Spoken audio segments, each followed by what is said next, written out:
Nimeni on Mea. Ja minä olen Mikko. Olen teidän matkaoppaanne. Enkä lähde matkalle maailman ympäri. Minä lähden opiskelijaystävälliselle Tampereelle. Moi!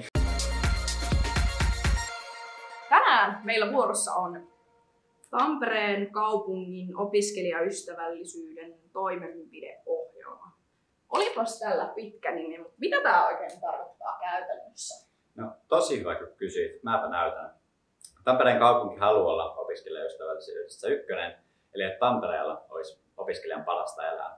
Sitä varten Tampereen kaupunki onkin luonut opiskelijaystävällisyyden erityisohjelman, johon ollaan päästy vaikuttaa yhdessä Tammon kanssa. Ohjelmaa toteuttamalla kaupungin on tarkoitus edistää hyvää elämää Tampereella opiskelijoille. Tässä on aika paljon puhetta. Heitä Mikko vähän konkretiaa. Kaupunki haluaa suhtautua positiivisesti opiskelijoihin liittyviin projekteihin ja sen kautta esimerkiksi tällaisia hippaustaloja voidaan rakentaa.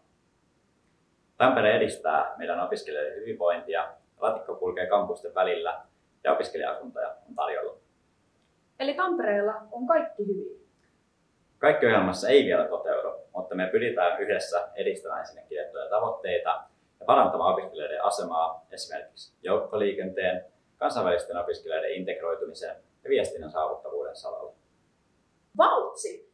Voisi siis sanoa, että Tampere tunnistaa ja tunnustaa opiskelijat omana ryhmänään monin eri tavoin. Eikä se toisaalta ole ihme. Onhan joka 6. tamperelainen korkeakouluopiskelija.